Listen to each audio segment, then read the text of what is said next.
अस्सलाम वालेकुम। आज हम ज़ाविये के ताल्लुक से मालूमात हासिल करेंगे। सबसे पहले तो मैं आपको ज़ाविये की अलामत बताता हूँ। तो ये अलामत जहाँ भी नज़र आए उसे ज़ाविया ही आपको पढ़ना है। तो इसमें क्या ख़ास बात होती है इस अलामत में कि नीचे की जो लकीर होती है अलामत की वो बिल्कुल सीधी होती है और ऊपर की जो लकीर होती है वो थोड़ी झुकी हुई होती है। ऐसी अलामत को ज़ाविये की अलामत पढ़ते हैं। और ज़ाविये का जब नाम लिखा जाता है तो इसी अलामत का हम इस्तेमाल करके लिखते हैं। एक तो हम उर्दू में ज़ाविया लिखकर नाम बताएंगे या फिर अलामत का इस्तेमाल करके नाम बताएंगे। अब देखते हैं हम ज़ाविये का नाम। तो ज़ाविया क्योंकि दो शुआओं से मिलकर बनता है, जैसे मैंने यहाँ एक ज़ाविया बना रहा हूँ मैं, इस तरह बी नुक्ते से एक शुआ जा रही है और बी नुक्ते से एक तरफ दूसरी शुआ जा रही है। तो ऊपर वाली शुआ का नाम मैं बी ए दे रहा हूँ और नीचे वाली शुआ का नाम है बी सी। तो दोनों शुआएं एक ही नुक्ते से निकल रही है, इसकी वजह से ये ज़ाविया बन रहा है। अब इस ज़ाविये का जो नाम होता है वो नाम 3 हुर्फी और 1 हुर्फी दो तरह से लिखे जाते हैं।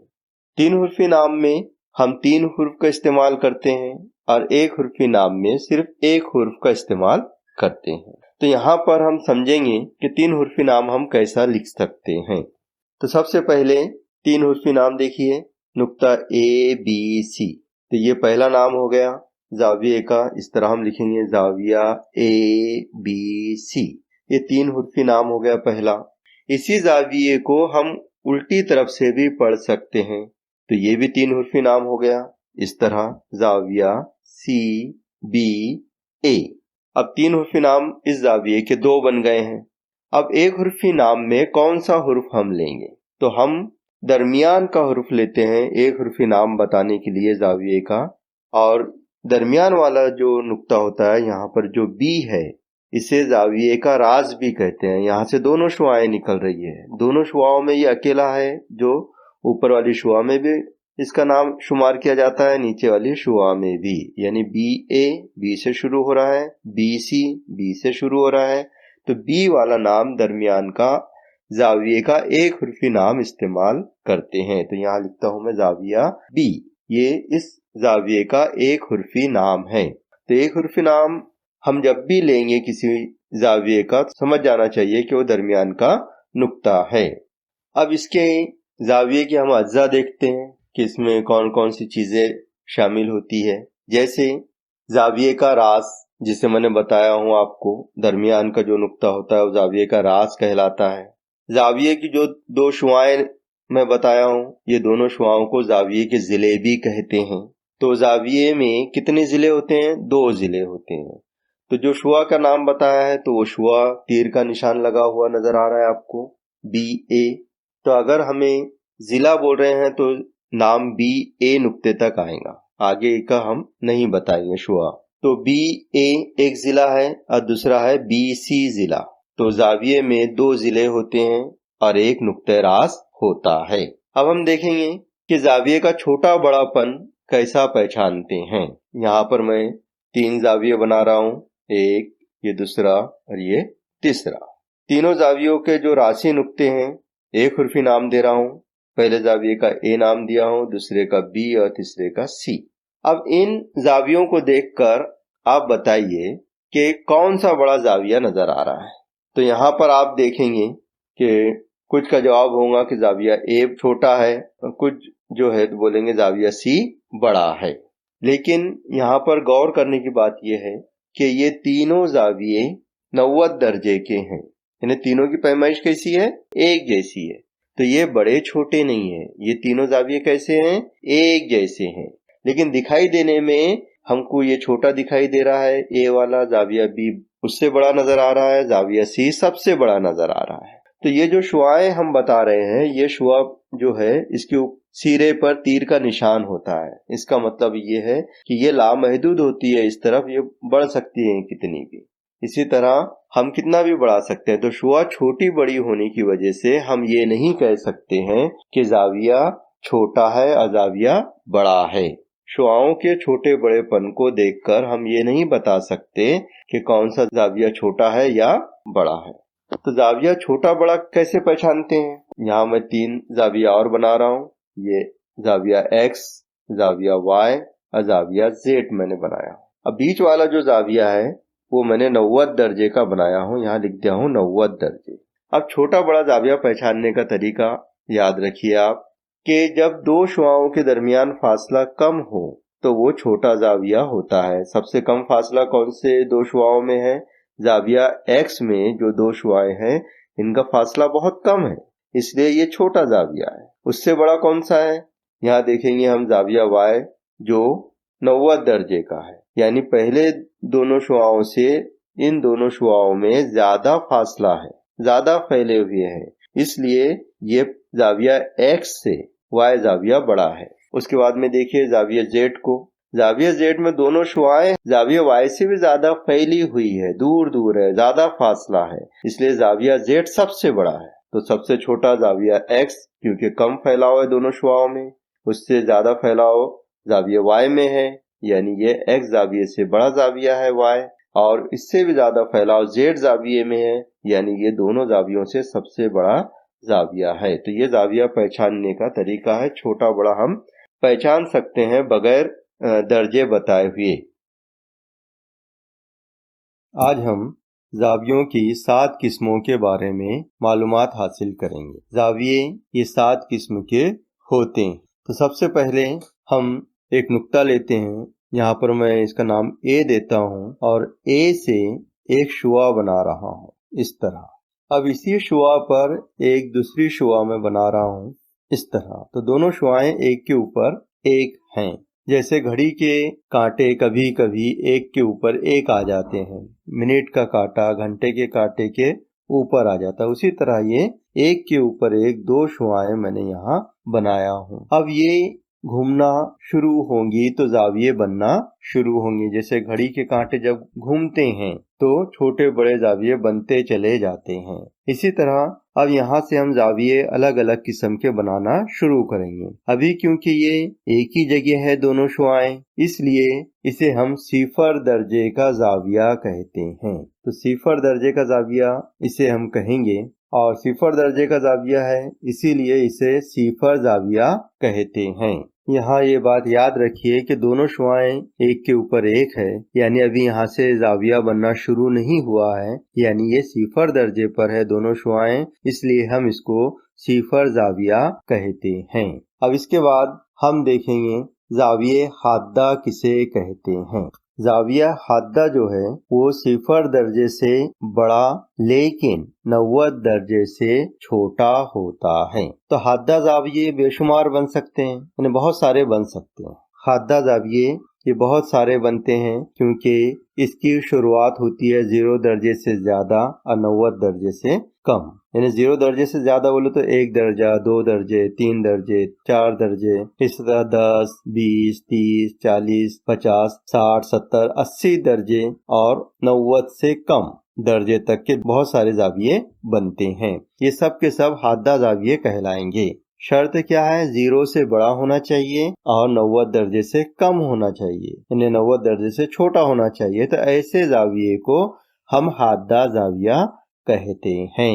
हाद्दा जाविये के बाद में जैसे ही शुआ 90 दर्जे पर पहुंचती है तो ये जाविया कायमा जाविया कहलाता है। कायमा जाविया 90 दर्जे का होता है, न कम न ज्यादा, इसकी पैमाइश फिक्स होती है, 90 दर्जे ही होना चाहिए, तभी हम इसको जाविये कायमा कहेंगे। न कम होना चाहिए 90 दर्जे से, ना ही ज्यादा होना चाहिए। तो 90 दर्जे के जाविये को हम अपनी आंखों से भी पहचान सकते हैं। जैसे हमारे लेटर बुक के किनारे होते हैं, कागज के किनारे होते हैं, घर के कोने होते हैं, टेबल का कोना होता है, ये सब 90 दर्जे के जाविये से बनता है।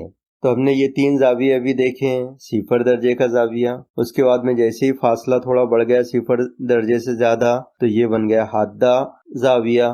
तो हाद्दा जाविये के राशि नुक्ते का नाम मैं B दे देता हूँ, तो जाविया B ये हाद्दा जाविया है।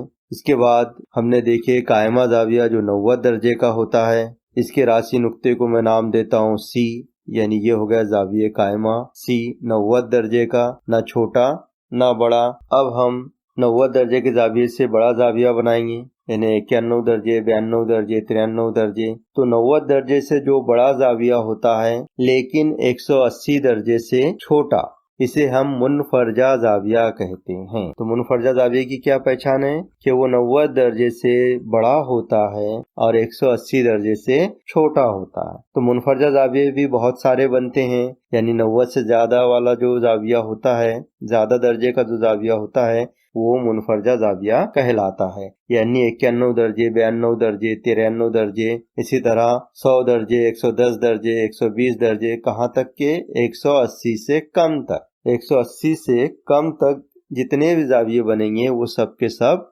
मुनफरजा कहलाएंगे। तो याद रखिए, मुनफरजा जाविये की पैमाइश 90 दर्जे से ज्यादा होना चाहिए और 180 दर्जे से कम होना चाहिए। तो ये जाविया जो हमने बनाए हैं, जाविया डी, ये 180 दर्जे से कम है लेकिन 90 दर्जे से ज्यादा है। इसको भी हम देखकर पहचान सकते हैं कि ये मुनफरजा जाविया है, क्योंकि 90 से बड़ा दिखाई दे रहा है और 180 दर्जे से छोटा नजर आ रहा है। तो इसे मुनफरजा जाविया हम कहेंगे। अब हम मुनफरजा जाविये के बाद में मुस्तकीम जाविया बनाएंगे। मुस्तकीम का मतलब ही होता है सीधा। जब हम सीधी लकीर खींचते हैं तो वो 180 दर्जे की बन जाती है। तो सीधी लकीर जो भी होती है वो 180 दर्जे की होती है। यानी ये जो जाविया है दरमियान में जो मैंने नाम दिया हूँ ई, राशि नुक्ते का, तो यहाँ जो जाविया ई बना है ये पूरा 180 दर्जे का है। तो 180 दर्जे का जाविया बिल्कुल सीधी लकीर की तरह नजर आता है, यानी मुस्तकीम यानी सीधा। तो ये मुस्तकीम जाविया कहलाता है। ये 180 दर्जे का होता है, न कम न ज्यादा। इस तरह अब हम देखेंगे कि अगर इसकी दूसरी शुआ को और नीचे झुकाया जाए या घुमाया जाए तो कौन सा जाविया बनता है। ये मैंने एक शुआ बनाया हूँ और इसको 180 दर्जे से मैंने नीचे की तरफ और घुमा दिया हूँ। इसके राशि नुक्ते का नाम मैं एफ रखता हूँ, यह है एफ। अब ये जाविया मैंने इधर से इस तरह घुमाया हूँ, तो आप देख रहे हैं काफी ज्यादा घुमा है ये। तो ये 180 दर्जे से ज्यादा घूम गया है। ऐसा जाविया जो 180 दर्जे से ज्यादा हो लेकिन 360 दर्जे से छोटा हो, उसे हम मुकर्ररा जाविया कहते हैं। तो याद रखिए आप कि 180 दर्जे से ज्यादा होना चाहिए और 360 दर्जे से कम होना चाहिए। तो इस जाविये को हम मुकर्ररा जाविया कहते हैं। तो ये जो जाविया एफ है ये मुकर्ररा जाविया कहलाता है। अब इसके बाद में मैं एक जी जाविया बना रहा हूँ। अब यहाँ पर जाविये की दूसरी शुआ घुमाकर मैं सीधा वापस पहली वाली शुआ पर लाता हूँ, यानी इस शुआ का एक पूरा चक्कर घूमकर वापस अपनी जगह आ गया है। यानी इसका मतलब ये हुआ कि ये शुआ पूरी गोल घूमकर वापस अपनी जगह आई है, यानी इसने 360 दर्जे का चक्कर लगाया है। तो 360 दर्जे के जाविये को सालिम जाविया कहते हैं।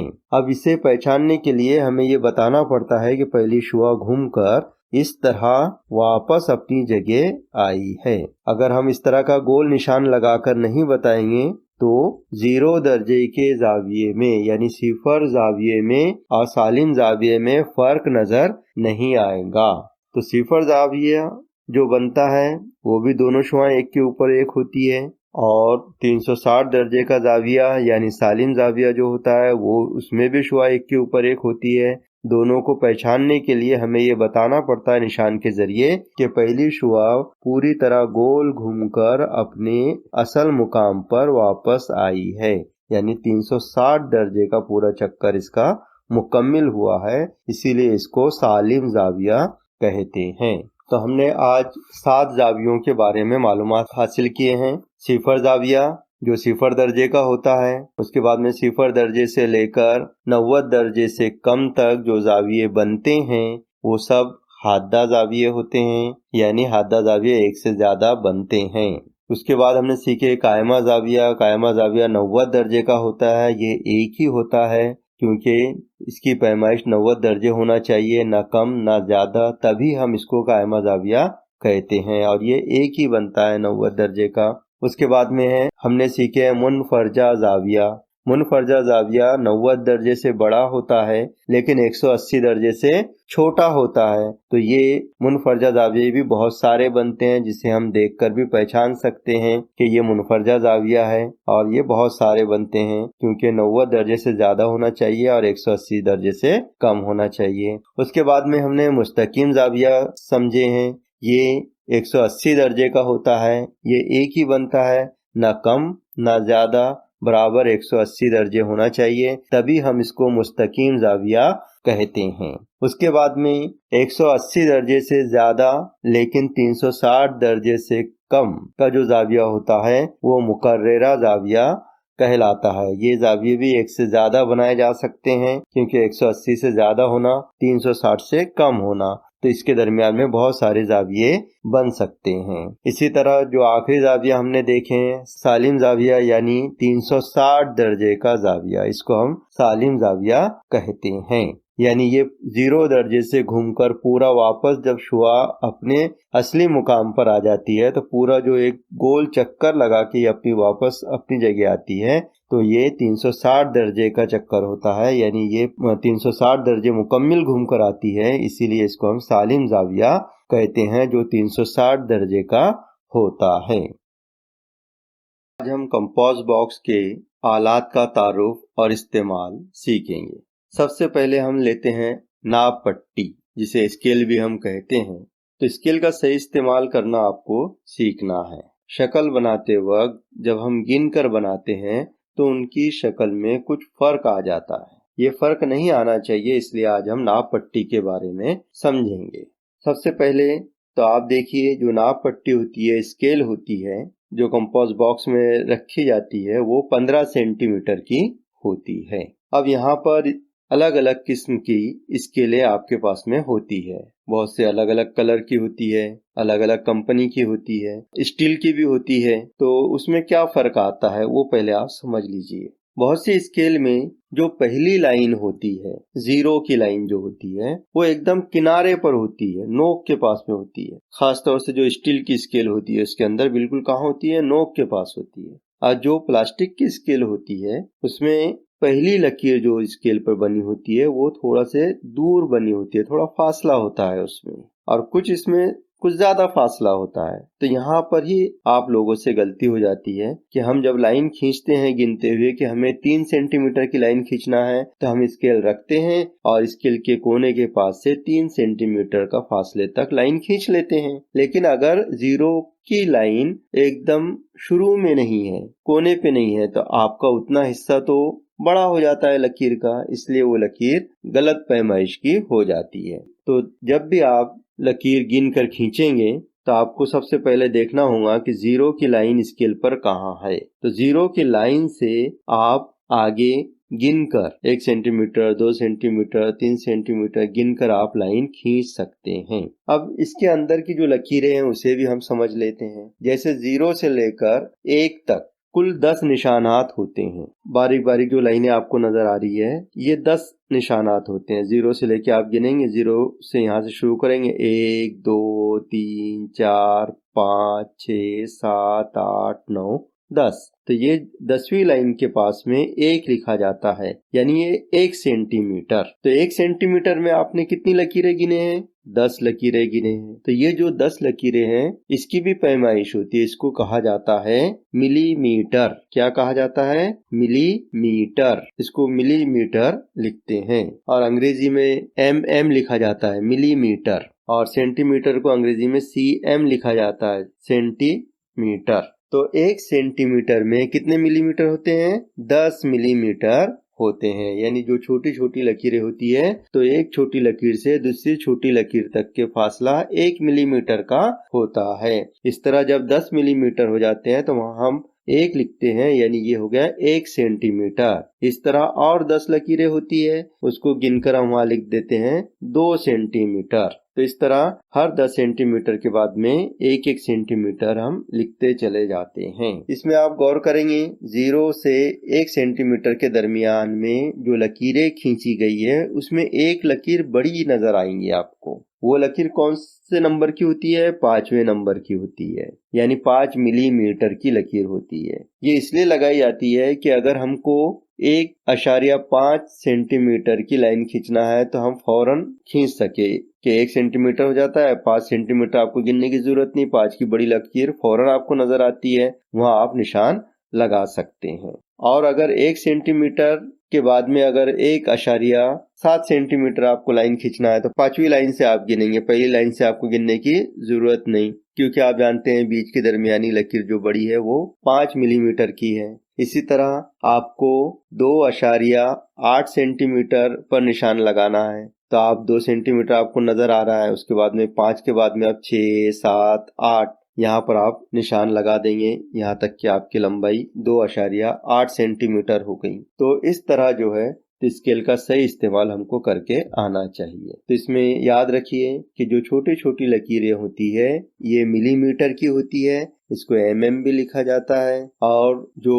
अदद लिखे जा रहे हैं यहाँ पे 0 के बाद में 1 सेंटीमीटर, 2 सेंटीमीटर, 3 सेंटीमीटर, इसको हम cm भी लिखते हैं, सेंटीमीटर। और हमारी स्केल जो होती है कंपास बॉक्स की, इसमें 15 सेंटीमीटर तक निशानात होते हैं। तो ये होगी हमारी नाप पट्टी की स्केल की मालूमात। अब मैं एक मिसाल के तौर पे 2 लकीरें आपको गिनकर खींच कर बताता हूँ कि अगर मुझे 3.2 सेंटीमीटर की लाइन खींचना है तो मैं इस तरह स्केल रखूंगा और इसकी जो 0 की लाइन है उस 0 की लाइन से मैं लाइन खींचना शुरू करूंगा, लकीर खींचना शुरू करूंगा। तो ये हो गया 1 सेंटीमीटर, इसके बाद में ये हो गया 2 सेंटीमीटर, ये हो गया 3 सेंटीमीटर। अब 3 सेंटीमीटर मुकम्मिल हो गए। अब 0.2 यानी उसके बाद की 2 छोटी लकीरों का फासला हमको लेना होगा। तो इसके बाद में 1 और ये दूसरी लकीर, ये हो गया 3.2 सेंटीमीटर के हमने फासला लिए। अब इसे मैं पेंसिल से मिला देता हूँ इस तरह। अब अगर मुझे 2.8 सेंटीमीटर की लकीर खींचना है तो मैं फिर स्केल इस तरह रखूंगा, ये 0 की लाइन से मैं गिनना शुरू करूंगा, 1 सेंटीमीटर, ये 2 सेंटीमीटर। अब 2 सेंटीमीटर पूरा हो गया। अब उसके बाद में 0.8 यानी उसके बाद की 8 लकीरें लेना है हमको। सेंटीमीटर पूरे ले लिया, अब उसके बाद की हमको 8 लकीरें लेना है। तो 5वीं लकीर को तो हम पहचानते हैं, वो बड़ी नजर आती है, तो डायरेक्ट हम 5 के बाद में गिनेंगे। ये 5वीं लकीर है, इसके बाद गिनेंगे हम 6, 7, 8, यहाँ निशान लगा देंगे। ये हो गया 2.8 सेंटीमीटर का फासला। इस तरह स्केल और पेंसिल की मदद से हम लकीर खींचेंगे। ये हो गया 2.8 सेंटीमीटर की लकीर। तो इस तरह आप कोई भी लकीर सही तौर पर खींच सकते हैं। सिर्फ आपको ख्याल रखना है 0 की लकीर से शुरू करना है, पूरे सेंटीमीटर बराबर ख्याल रखना है, और आशारिया के बाद का जो अदद होता है 2, 3, 4, तो उतनी लकीरें गिनकर आपको निशान लगाना है। हम चांदे के बारे में मालूमात हासिल करेंगे और इसे समझने की कोशिश करेंगे। यह है आपके सामने चांदे की शक्ल या चांदा। अब इसे आप गौर से देखिए तो इसमें किनारे पे बहुत सारी लकीरें लगी हुई हैं। ये लकीरें दरअसल दर्जे बताती है, क्योंकि चांदे का इस्तेमाल हम जाविया बनाने के लिए करते हैं और जाविये की पैमाइश दर्जे में बताई जाती है। इसीलिए इस चांदे पर जो निशानात होते हैं वो दर्जे के होते हैं। 1 दर्जा, 2 दर्जे, 3 दर्जे, 4 दर्जे, इस तरह के निशानात होते हैं। जैसे स्केल में नाप पट्टी में हमने देखे हैं कि सेंटीमीटर के निशानात होते हैं, उसमें एक एक जो लकीर होती है वो मिलीमीटर की होती है। वही पैमाइश की लकीरें इस पर भी, चांदे पर भी होती है, लेकिन जाविया नापने के लिए हम दर्जे का इस्तेमाल करते हैं। तो यहाँ पर हम एक लकीर 1 दर्जे की होती है, यानी एक लकीर से दूसरी लकीर तक का जो फासला होता है वो 1 दर्जे का होता है। इसी तरह यहाँ से आप देखेंगे सबसे पहले जो निशान है वो सिफर का लगा हुआ है, तो ये सिफर दर्जे हो गया। फिर जैसे हम ऊपर की लकीर पे जाएंगे तो 1 दर्जे, ये 2, ये 3, ये 4, ये 5 दर्जे। 5 दर्जे की लाइन कैसी है? 5 दर्जे की लाइन दूसरी लाइन से बड़ी है, ताकि हम जल्दी से पहचान सके कि ये 5 हो गए, 5 दर्जे हैं। उसके बाद 6, 7, 8, 9, 10। 10वें दर्जे की लाइन भी बड़ी होती है, लेकिन 10वें दर्जे पर 10 दर्जे लिखा होता है। फिर इसी तरह हर लाइन के ऊपर दर्जे ना लिखते हुए 10-10 लकीर के बाद में दर्जे की पैमाइश लिखी जाती है। यानी 10 के बाद में 20 दर्जे, फिर 30 दर्जे, हर 10 दर्जे के बाद में हम पैमाइश लिखते हैं। दरमियानी पैमाइश नापने के लिए हम लकीरें गिनकर हम पहचान सकते हैं।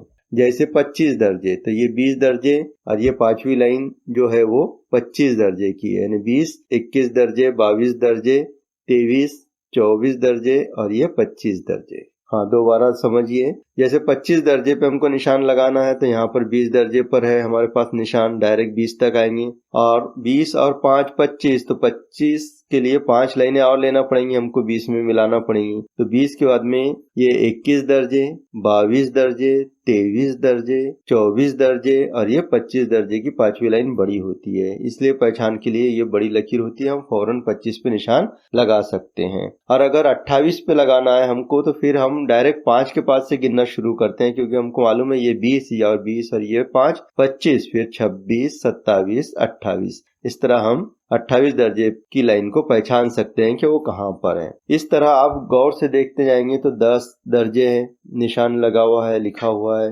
फिर 20 दर्जे का है, 30 का है, 40 का है, 50 का है, 60 का है, 70, 80, 90, 100, 110, 120, 130, 140, 150, 160, 170, 180 तक के निशानात लगे हुए हैं। तो ये निशानात हमने किधर से देखे? सीधे हाथ की तरफ से देखते हुए गए हम तो उल्टे हाथ की तरफ। ये निशानात हमने देखे हैं राइट हैंड की तरफ से लेफ्ट हैंड की तरफ जाते हुए देखे हैं। दोबारा देखिए इसको, 0 दर्जे राइट हैंड की तरफ, फिर 10 दर्जे, 20 दर्जे, 30, 40, 50, 60, 70, 80, 90, 100, 110, 120, 130, 140, 150, 160, 170, 180 दर्जे तक के निशान हमने देखे हैं। अब यहाँ पर आप देखेंगे कि दूसरी तरफ से भी निशानात लगे हैं 0 दर्जे से लेकर 180 दर्जे तक, यानी लेफ्ट हैंड से अगर हम गिनेंगे 0 दर्जे, 10 दर्जे, तो ये भी निशानात राइट हैंड तक के कितने हो जाते हैं? 180 दर्जे तक के निशानात होते हैं। अब ये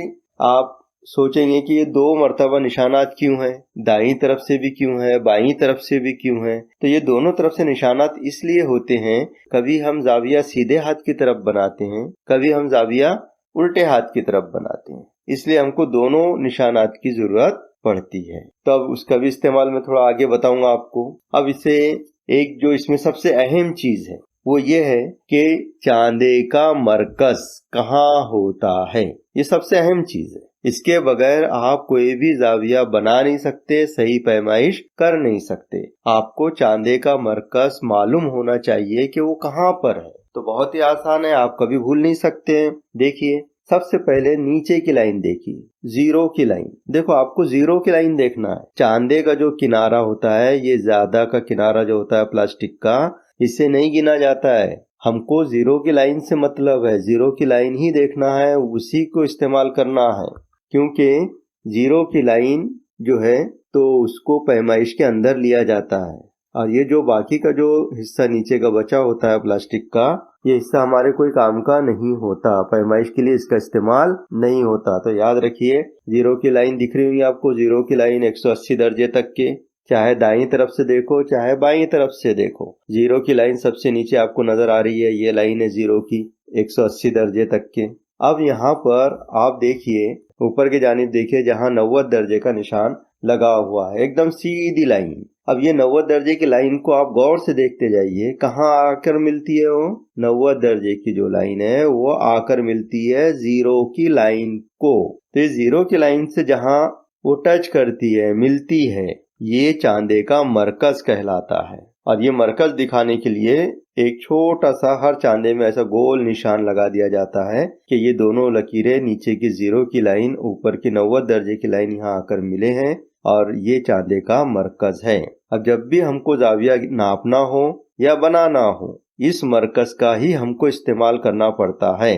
मरकज समझ में आ गया ना कहाँ पर है? ये मरकज है। तो मरकज के जरिए ही हम जाविया बनाते हैं। तो 2-3 बातें आप समझ में आ गई होंगी कि हर लकीर एक दर्जे की अलामत रखती है। इस तरह 0 से लेके 180 तक के निशानात लगे होते हैं, दाएं से बाईं तरफ, बाईं से दाईं तरफ, दोनों तरफ के जाविया हम बना सके, इसलिए जो है तो ये निशानात होते हैं। अब चांदे के दोनों तरफ के निशानात का हम इस्तेमाल किस तरह करते हैं, ये समझने के लिए मैं एक मिसाल से आपको समझा देता हूँ। जैसे 30 दर्जे का हमको जाविया बनाना है, तो सबसे पहले हम एक लकीर खींचेंगे और इसके एक सिरे पर तीर का निशान लगा देंगे। अब जाविये की दूसरी शुआ हमको खींचना है, जैसे 30 दर्जे का बनाना है हमको जाविया, तो हम चांदे का ये वाला मरकज कहाँ रखेंगे?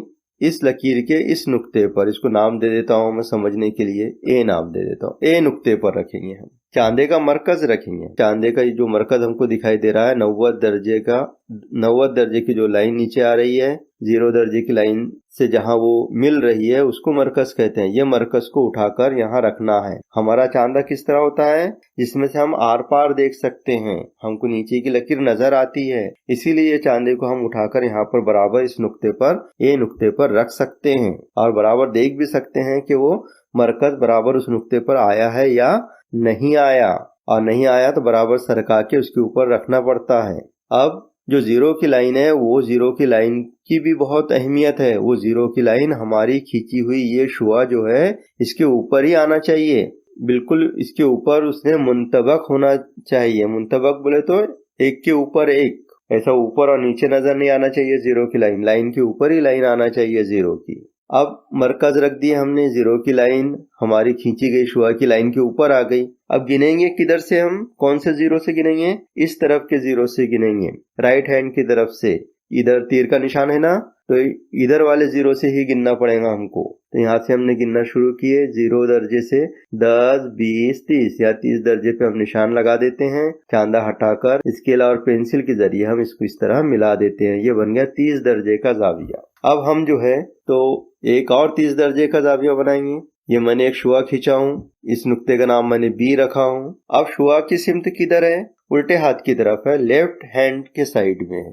इसलिए अब 30 दर्जे का इसको भी हमको जाविया बनाना है। तो चांदे का मरकज हम बी नुक्ते पर रखेंगे और 0 की लाइन हमारी खींची गई लाइन के ऊपर आना चाहिए। जो शुआ खींचे हमने उसके ऊपर आना चाहिए, या जो भी लाइन हम खींचते हैं उसके ऊपर आना चाहिए। अब इस चांदे के मरकज को हमने बी पे रख दिया है। 0 की लाइन हमने देखे, हमारी खींची गई लाइन शुआ के ऊपर आ गई है। अब हम क्योंकि शुआ लेफ्ट साइड में है तो हम इधर वाले 0 से गिनना शुरू करेंगे। इस तरह 0 से 10, 20, 30 यहाँ निशान लगा देंगे। चांदा हटाने के बाद अब हम इसको स्केल से इसको मिला देते हैं। ये बन गया हमारा 30 दर्जे का जाविया। तो आपके समझ में आ गया होगा कि चांदे पे दोनों तरफ से निशानात क्यों होते हैं, किस तरह हम मरकज का इस्तेमाल करते हैं और किस तरह हम जाविये बनाते हैं। गुनिये के बारे में मालूमात हासिल करेंगे। गुनिया ये 2 किस्म के हैं हमारे पास में।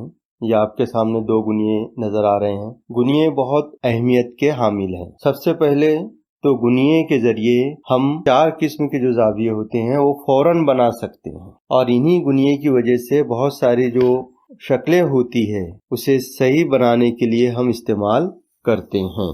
इन गुनियों के कोनों की पैमाइश हमको मालूम होना चाहिए। इसमें सबसे ज्यादा जो इस्तेमाल होता है वो जिस कोने पे 90 दर्जे का जाविया बनता है उसका सबसे ज्यादा हम इस्तेमाल करते हैं, क्योंकि इल्म हिंसा में 90 दर्जे के जाविये का इस्तेमाल बहुत ज्यादा होता है, शक्लों में भी और बहुत सारी चीजें उमूद बनाने में और बहुत सारी जगह इसका इस्तेमाल होता है। इसलिए दोनों गुनियों में 90 दर्जे की पैमाइश का जाविया होता है, यानी 90 दर्जे वाला कोना मौजूद होता है। अब उसको हम पहचानेंगे कैसे? क्योंकि 3 कोनों में से 90 दर्जे का जाविया कौन से कोने पर बनता है। तो इससे पहले मैं आपको बता चुका हूँ 90 दर्जे के जाविये के ताल्लुक से, जाविये कायमा के ताल्लुक से, अगर वो आपको पता है तो इसमें भी आप फौरन इसे पहचान सकते हैं। आसान तरीका ये है कि हमारे नोटबुक के जो चारों किनारे होते हैं वो 90 दर्जे के होते हैं। तो किस तरह होते हैं? बिल्कुल सीधे होते हैं। हम लेटर बुक को सीधा खड़ा करते हैं तो उसके दोनों तरफ के सिरे भी एकदम सीधे रहते हैं। इसी तरह इसे खड़े करके देख सकते हैं आप। इस तरह खड़े करके देखिए एक किनारा पूरा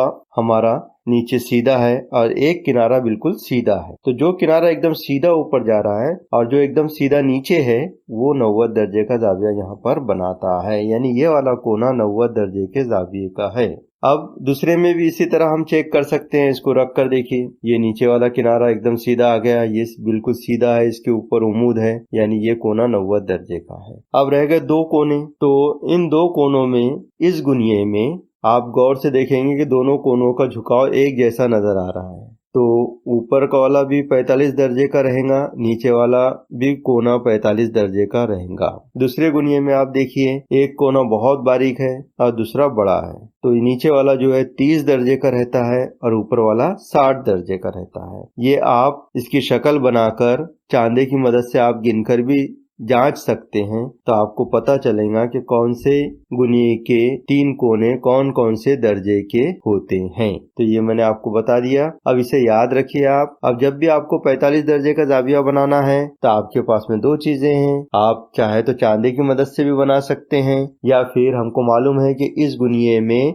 45 दर्जे का जाविया बनता है, तो हम सीधा इस गुनिये को रखकर इस तरह 45 दर्जे का जाविया फौरन बना सकते हैं। अब हमें चांदा लेकर बनाने के लिए जो टाइम लगता है वो हमारा बच जाता है। हम फौरन बना सकते हैं कि 45 दर्जे का जाविया बनाइए, तो आप फौरन ये गुनिया रख सकते हैं, 2 लाइनें खींच लिए, 45 दर्जे का जाविया बन गया। 90 दर्जे का जाविया बनाना है, गुनिया रखिए, 90 दर्जे का जो जाविये का कोना है वो कोने से लकीरें खींच लीजिए, ये बन गया 90 दर्जे का जाविया। अब आपको 30 दर्जे का बनाना है तो आपको ये वाला गुनिया लेना पड़ेगा। इस तरह इस गुनिये को रख दिया और ये दोनों लकीरों को मिला दिए, ये बन गया 30 दर्जे का जाविया। 60 दर्जे का बनाना है, फिर इस गुनिये को इस तरह रखिए और इस तरह 2 लकीरें हम खींच लेते हैं जहाँ 60 दर्जे का कोना बनता है। गुनिया हटाइए तो फौरन जो है तो आपका 60 दर्जे का जाविया बन जाता है। इसी तरह 90 दर्जे का भी हम बना सकते हैं। तो ये दर्जे अगर आपको याद है, कोने आप पहचान सकते हैं, तो आप ये जाविये फौरन बना सकते हैं। कोई टाइम नहीं लगता, कोई सोचने की जरूरत नहीं पड़ती।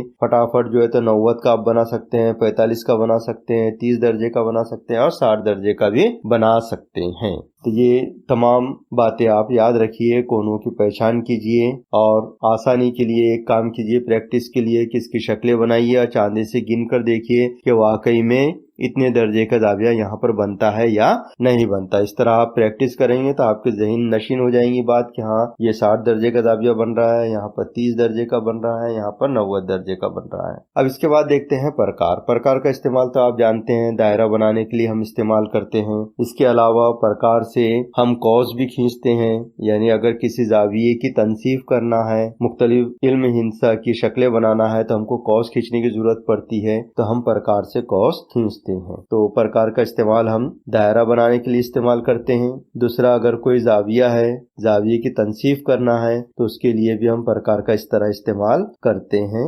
ये उसका एक इस्तेमाल है, कौस खींचकर हम जाविये की तनसीफ करते हैं। इसके बाद में एक और चीज प्रकार जैसी नजर आ रही है आपको, यहाँ पर मैंने ये आपके सामने रखा हूँ, इसे कहते हैं तकसीम कार। तकसीम कार में दोनों सिरों पर फौलादी नोक होती है। दोनों सिरों पर क्या होती है? फौलादी नोक होती है। इसका इस्तेमाल कहाँ किया जाता है? तो इसका इस्तेमाल 2 नुकात के दरमियान का फासला नापने के लिए किया जाता है, या फिर एक जैसे निशानात बनाने के लिए। फौरन बनाना है हमको, जल्दी जल्दी एक जैसे निशानात, तो हम इसको घुमा घुमा कर इस तरह एक जैसे निशानात बना सकते हैं। इससे थोड़ा सा निशान बन जाता है जिसे हम बाद में पेंसिल के जरिए नुक्ते लगाकर एक जैसे लाइनें खींच सकते हैं, टाइम टेबल बना सकते हैं, आड़े खड़ी जो फासले होते हैं वो बराबर नाप सकते हैं। तो ये तकसीम कार का इस्तेमाल होता है। एक चीज और बताना चाहूंगा मैं प्रकार के ताल्लुक से। प्रकार में जहाँ पेंसिल होती है, पेंसिल और प्रकार की जो फौलादी नोक होती है, उनको मिला देने के बाद में दोनों की लंबाइयां एक जैसी आना जरूरी है। ये बात आप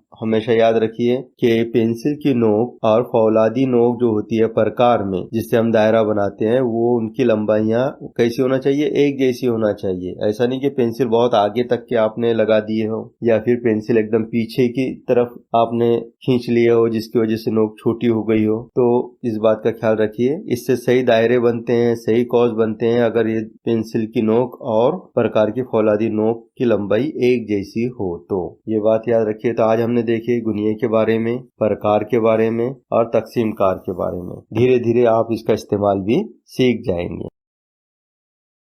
हम प्रकार की मदद से जाविये का नासिब खींचना सीखेंगे।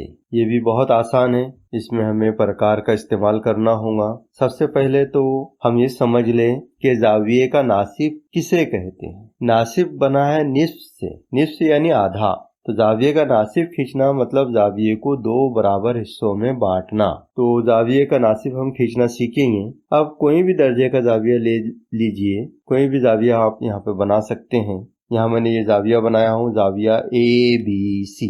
ये बगैर पैमाइश का मैंने जाविया बनाया हूँ। अब हमें जाविये का नासिफ खींचना है प्रकार की मदद से, यानी इस जाविये को दो मसावी हिस्सों में बांटने वाली शुआ हमको खींचना है, उसी को हम नासिफ कहेंगे, जाविये का नासिफ कहेंगे। तो किस तरह करेंगे हम? तो ये जाविया आपके सामने, जाविया ABC। तो प्रकार की नोक जो है वो हम B नुक्ते पे रखेंगे और पेंसिल की नोक जो है तो B शुआ पे रखेंगे। अब इसमें फासला कितना लेना है? तो ये अंदाज से आप कोई भी फासला ले सकते हैं। तो ये फासला मैंने लिया हूँ, नुक्ते B पर प्रकार की फौलादी नोक रखा हूँ और यहाँ पर शुआ A पर पेंसिल की नोक रखा हूँ और यहाँ से मैं एक कॉस खींच रहा हूँ। इस तरह कॉस खींचने के बाद आपको नजर आएगा कि शुआ BA पर कॉस कितना कर रहा है। इसको हम एक नाम दे देते हैं, इसका नाम दे देते हैं हम P, नुक्ता P दे देते हैं। कॉस का जो दूसरा सिरा है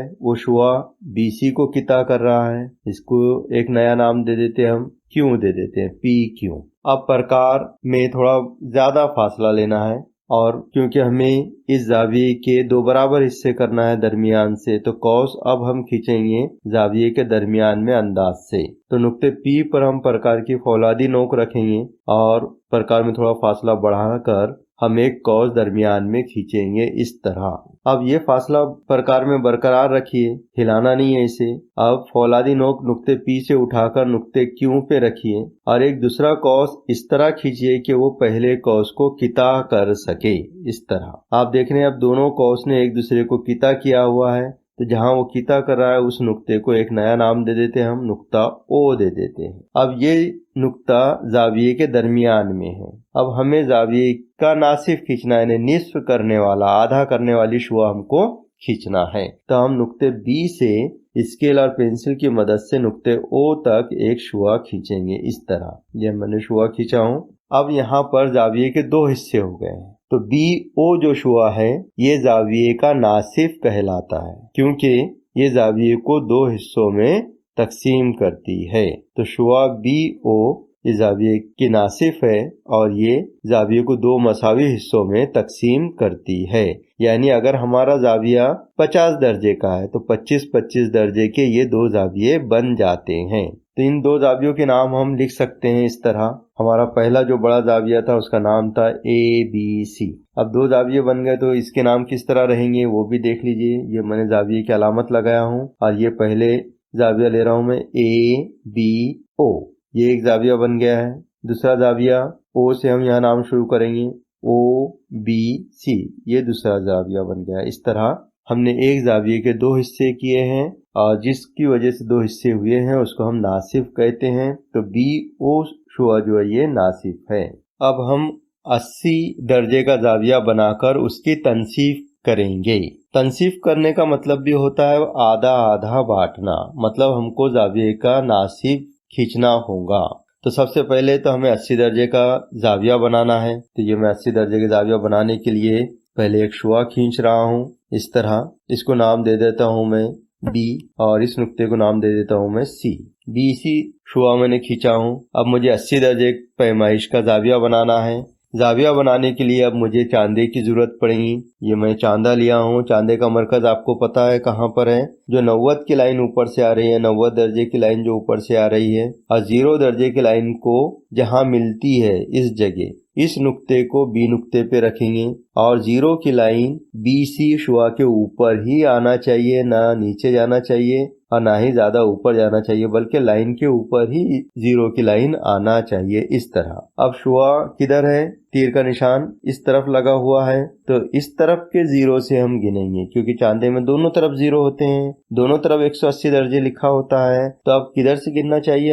हमने मरकज B पे रखे हैं और बाकी लकीर का हिस्सा हमारा सीधे हाथ की तरफ है, तीर का निशान सीधे हाथ की तरफ है, तो इधर के ही 0 से हम गिनना शुरू करेंगे इस तरह 10, 20, 30, 40, 50, 60, 70, 80।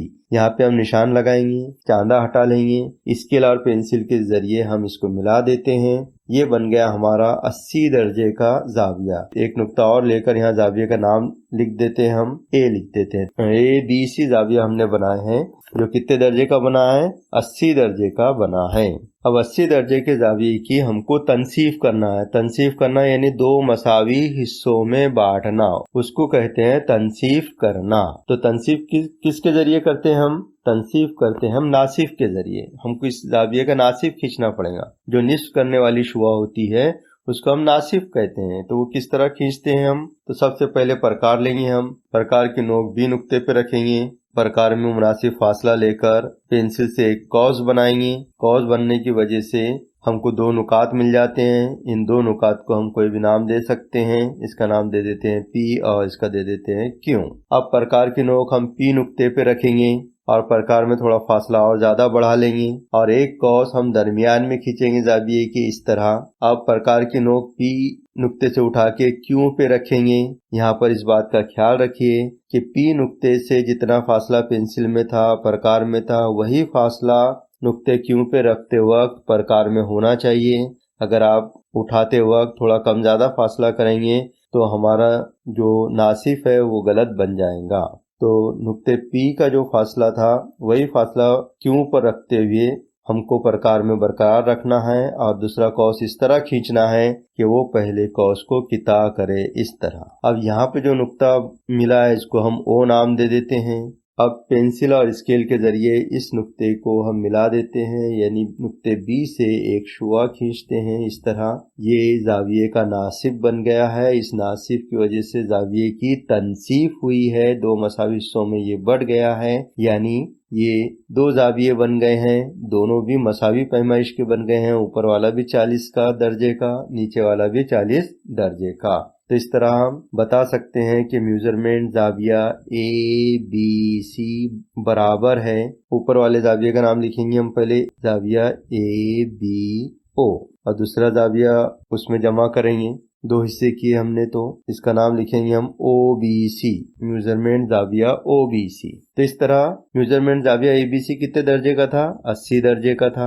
अब इसके दो जाविये बन गए हैं मसावी पैमाइश के, यानी मेजरमेंट जाविया ए बी ओ कितने दर्जे का होगा? वो होगा 40 दर्जे का। इसी तरह मेजरमेंट जाविया ओ बी सी कितने दर्जे का होगा? ये भी 40 दर्जे का होगा। इस तरह हमने 80 दर्जे के जाविये की तनसीफ की। पहले हमने 80 दर्जे का जाविया बनाया, फिर उसकी तनसीफ किए, मतलब दोनों जाविये कैसे हो गए हैं? मसावी पैमाइश के हो गए हैं, 40-40 दर्जे के हो गए हैं। इस तरह हम हर जाविये को प्रकार की मदद से दो हिस्सों में बांट सकते हैं। जाविये का नासिफ खींचकर हम उसकी तनसीफ कर सकते हैं। हम प्रकार और नापट्टी की मदद से मसावी पैमाइश वाले जाविये बनाएंगे। यानी आपको एक जाविया दिया जाएगा, उस जाविये को देखते हुए बिल्कुल उसी पैमाइश का जाविया आपको दूसरा बनाना है। लेकिन हमें चांदे से बनाना नहीं है, चांदे का हमें इस्तेमाल नहीं करना है। हमें प्रकार और नापट्टी की मदद से ही एक जैसा जाविया बनाना है, मसावी पैमाइश वाला जाविया बनाना है। अब जो भी जाविया आपको दिया जाएगा उसको दर्जे भी बताए नहीं जाएंगे कितने दर्जे का है, बस उसे देखकर आपको प्रकार और नापट्टी का इस्तेमाल करके उसी पैमाइश का, उसी तरह का एक जाविया नीचे बनाना है, यानी मसावी पैमाइश वाला जाविया बनाना है। अब बगैर चांदे के हम कैसे बनाएंगे? तो बहुत आसान है। ये एक जाविया आपके सामने है, इसका नाम है जाविया ए बी सी। अब ये कितनी पैमाइश का है अभी हमको चांदे से गिनना भी नहीं है। अब हमको जितना जैसा ये जाविया नजर आ रहा है वैसा ही जाविया उतनी ही पैमाइश का दूसरा बनना चाहिए। दूसरा बनाने के बाद आप चांदे से जांच सकते हैं कि वाकई में हमने सही बनाया या गलत बनाया। तो देखिए जाविया ए बी सी को हम इसी पैमाइश का दूसरा जाविया कैसे बनाएंगे। तो सबसे पहले हम नीचे वाली एक शुआ खींचेंगे इस तरह। अब समझने के लिए हम ऊपर वाले जाविये ही के नाम देते हैं, ऐसा जरूरी नहीं है, लेकिन आसानी के लिए मैं वही नाम दे रहा हूँ जो ऊपर के जाविये में है, ताकि आपको समझ में आए कि किस तरह बन रहा है। तो नीचे की शुआ का नाम क्या है? बी सी है, तो मैंने भी इसका नाम बी सी रख दिया। अब हमको दूसरी शुआ बनाना है, लेकिन अब हमें ये पता नहीं है कि दूसरी शुआ कहाँ पर आएंगी। अब यहाँ पर हमें क्या करना होगा? तो अब हम हमारे प्रकार और पेंसिल का इस्तेमाल करेंगे। प्रकार की नोक दिए हुए जाविये का जो राशि नुक्ता है बी, इसके ऊपर प्रकार की नोक रखेंगे। इस तरह मुनासिब फासला लेंगे और एक कौस ऐसा खींचेंगे कि दोनों शुआओं को किता करे, इस तरह। अब देखिए, इस कौस की वजह से दो नुकात हमको मिल रहे हैं। जहाँ पे कौस किता कर रहा है शुआ को, वहाँ पे हमको दो नुकात मिल जा रहे हैं। तो ऊपर वाले नुक्ते का नाम मैं डी रखता हूँ, नीचे वाले नुक्ते का नाम मैं ई रखता हूँ। अब देखिए, जो प्रकार में फासला हमारा था उसको कायम रखना है, बरकरार रखना है, उसमें जरा सा भी फर्क नहीं आना चाहिए। अब वही प्रकार की नोक उठाकर हम नीचे वाली शुआ के नुक्ते बी पर रखेंगे और उसी तरह का एक कौ जैसा हमने ऊपर खींचे हैं खींचेंगे, थोड़ा बड़ा खींच लेंगे, इस तरह। अब आप देख रहे हैं कि नीचे का ई जो नुक्ता है वो हमको मिल गया यहाँ पर। अब हम यहाँ पर ई लिख देते हैं। अब रहा नुक्ता डी कहाँ पर आएगा, ये हमें पता नहीं है कि कौस के ऊपर नुक्ता डी कहाँ आएगा, क्योंकि जरा सा भी फर्क हो जाता है तो एक दर्जे का फर्क आ जाता है जाविये में, तो मसावी जाविये नहीं बनेंगे। तो नुक्ते डी का सही मुकाम कौन सा है, ये मालूम करने के लिए हम फिर प्रकार का इस्तेमाल करते हैं। अब प्रकार की नोक हम ई नुक्ते पे रखेंगे, ऊपर वाले जाविये में, पहले वाले जाविये में ई नुक्ते पे प्रकार की नोक रखे हमने, फौलादी नोक, और पेंसिल की नोक में हमें डी नुक्ते तक फासला लेना है। तो इस तरह डी नुक्ते तक हमने फासला ले लिया। अब इस फासले को आपको हिलाना नहीं है, क्योंकि यही अहम है प्रकार में कि जो फासले हम लेते हैं एक जैसी जगह रखने के लिए, तो उसमें प्रकार हिलना नहीं चाहिए, नहीं तो फासला कम ज्यादा होगा तो जाविया भी छोटा बड़ा बन जाएगा। तो अब प्रकार में हमने फासला ले लिए हैं, प्रकार और पेंसिल में। प्रकार की फौलादी नोक और पेंसिल में हमने फासला लिए हैं नुक्ता ई से डी तक, इस तरह। अब देखिए, इसे हम नुक्ते ई पे फौलादी नोक रखेंगे अब नीचे वाले जाविये में जो बना रहे हैं, और पेंसिल की नोक हम ऊपर एक कौस खींचेंगे जो पहले कौस को किता करेगा, इस तरह। ये पहले कौस को किता कर दिया। अब हमें पता चल गया कि नुक्ता डी कहाँ पर आएगा। कहाँ पर आएगा नुक्ता डी? जहाँ दोनों कौस एक दूसरे को किता कर रहे हैं, वहाँ हम नुक्ता डी नाम दे देते हैं। अब हम नाप पट्टी की मदद से, स्केल की मदद से और पेंसिल की मदद से एक शुआ नुक्ता डी को मिलाती हुई खींच लेते हैं, इस तरह। अब ये बन गई शुआ, ऊपर ए नाम था, हमने ए नाम दे दी। अब अगर आप चांदे से दोनों जावियों की पैमाइश नापेंगे तो बिल्कुल एक जैसी रहेंगे, यानी दोनों जाविये कैसे रहेंगे, मसावी रहेंगे।